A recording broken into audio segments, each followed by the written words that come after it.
Shanahan's game plans have graduated to the master level. Sure, we hear all the time that Shanahan thinks 1 or 2 plays ahead, but that is wrong. He is games ahead, weeks ahead, and setting you up right at this very moment. How does he gain that mastery? One word: preparation.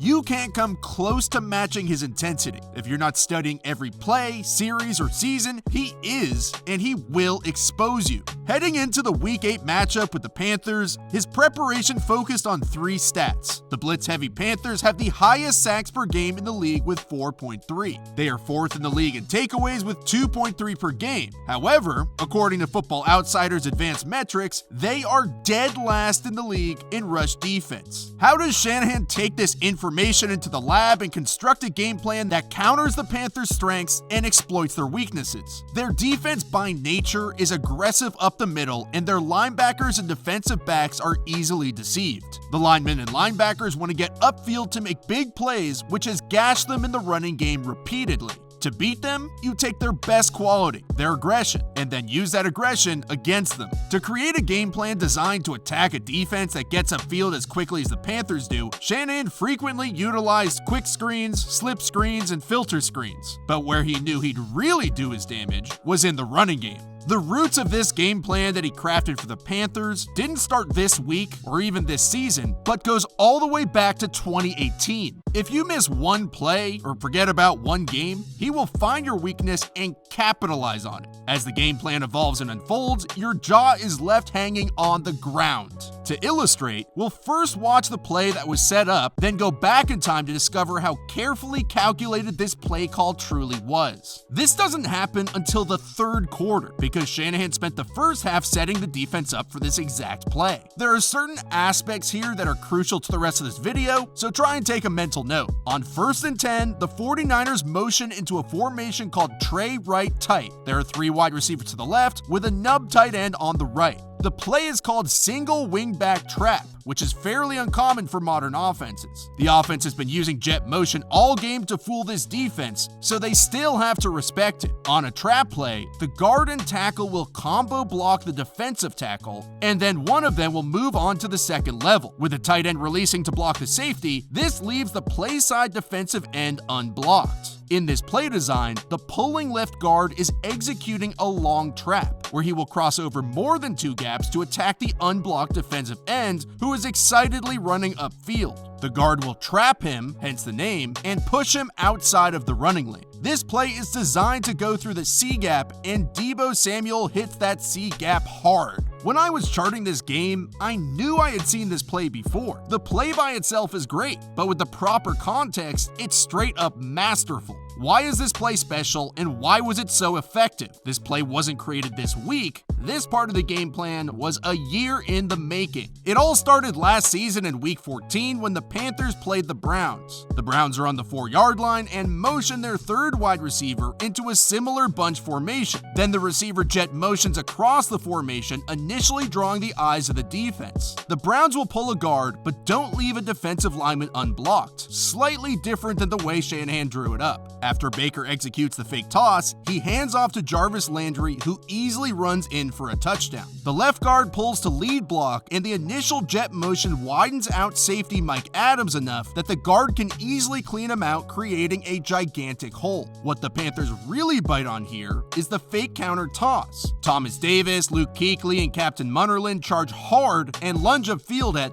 nothing. This is when it all started, and if that wasn't enough for Shanahan, it was reinforced in Week 1 when the Rams did the exact same thing against who? The Panthers. Each variation is a little different, the Rams have their own little spin on it, but the core principles are all there. They'll only line up 2 receivers to the left, and the jet motion begins the play, a fake toss to the running back the other way, and then the wide receiver handoff to cap it off. Here, similarly to the way the 49ers ran it, they'll double team the defensive tackle and pull the left guard to trap the defensive end, who is left unblocked. This allows the tight end to move up to block the Sam linebacker and take him out of the play for a 20-yard gain. And this is a huge reason why it works. Kuechly and Shaq Thompson are consistently fooled by the second fake, and neither has really learned from their mistakes. If Shanahan had any doubt in his mind that this play would be successful, McVay made sure he could see it up close and personal. The core of this play is still there. Though there is no jet motion, there is a pulling backside guard to clear out the hole, a fake toss to the running back to draw the linebackers and safeties' eyes upfield, and then a wide receiver running through the vacated alley. But Shanahan knows Ron Rivera has seen this play enough, so he can't just run it right out of the gate, first play of the game. The Panthers have studied their mistakes on film repeatedly, but this play feeds on their weaknesses of over-aggression, and that's why it worked in the first place. Because they are undisciplined in their pursuit angles, they are easy prey. Shanahan begins setting up the Panthers in the very first drive of the game. He uses two forms of deception in one play. He's just used a wide zone run from shotgun with Tevin Coleman. It's the run that Coleman is best at, but we will get into that a little bit later. Here he shows the tray formation with the three receivers to the left. He wants to show the Panthers the jet sweep with the first wide receiver so he can play off of it later. Additionally, he wants the trail receiver, who eventually is going to get the ball, to come across the formation so the defense becomes accustomed to this movement. Here the receiver Kendrick Bourne is simply blocking, but of course, that is not by accident. Before the game, the announcer noted that Shanahan had told him that a play might only gain 2 yards, but will set up a play for later. How many yards did this play gain?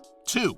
Later in the first quarter, they line up in the same formation but flip it to the opposite side. We have Trey left with 3 receivers bunched and the nub tight end on the other side of the formation. Deebo Samuel starts in jet motion, which turns into orbit motion, and at the snap, wide receiver Richie James comes across the formation once again to establish that the second receiver run action is not a threat. Kuechly is continuing to follow the run, and every time he correctly pursues the running back will make it that much harder for him to readjust to a play fake.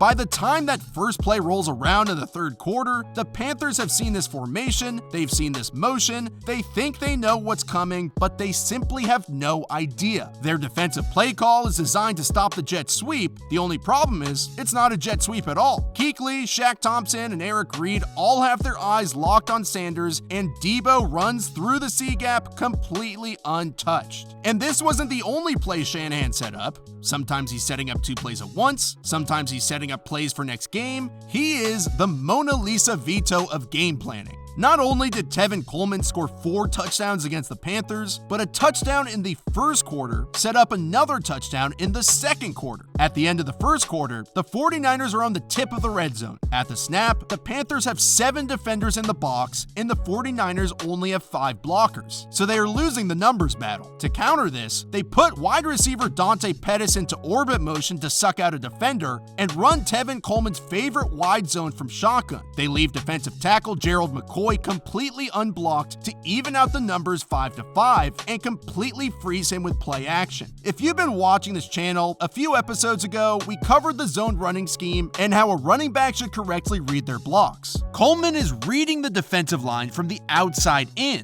The outside zone run is aimed at the outside hip of the right tackle, but based off the push of the defensive line upfield, Coleman will read those defensive linemen and make his cut based off their positioning. He reads the defensive end coming aggressively upfield, then he reads the defensive tackle trying to force the run inside to the strength of the defense, so he cuts inside of both of them. Ross Cockrell is using the force technique to try to force the ball inside. Kuechly thinks he has help inside and is also trying to force the run inside to the backside linebacker and safety. But oh wait, there's nobody there. After a defense gets beat on a play, they sure don't want to get beat twice. Not only was this a successful touchdown play, but it set the Panthers up by taking their aggression to later use against them. Their defense is known for that aggression, and all week, Ron Rivera had been preaching to fire upfield, knife through their gaps, and stop the 49ers zone run. The defense had already failed to do so on the previous play, so now they're pissed off and trying to explode through gaps that much quicker. Right after the 2-minute warning in the first half, the Panthers created a plan to use defensive slants and gap exchanges to neutralize the run and get to the quarterback. The defensive tackle is going to slant across the center's face to move from the weak side A-gap to the strong side A-gap. The defensive end will slant from his C-gap to the B-gap to draw in the tackle and open up the edge for safety Eric Reed to blitz. It's a good strategy to defeat a zone run, and one the 49ers have deployed themselves in recent weeks, namely against the Rams to neutralize their zone run game. But Shanahan saw all of this from miles away. He knew the Panthers would be aggressive. He knew they would try and get upfield quickly and would try and disrupt his zone blocking scheme, which he had been using all game. The moment the defense switched their strategy, he was more than ready. Coleman always runs outside zone across the formation when in shotgun, but this time, it's a trap. The 49ers are running shotgun trap left, where they will bring right guard Mike Person around to pin a lineman who they'll leave completely unblocked. Here they leave 2 linemen for Person to pin inside. He's first trying to take the 3-technique defensive tackle out of the play by slamming into his inside shoulder. The Panthers are so aggressive, he ends up with 2 surprise linemen right in his lap.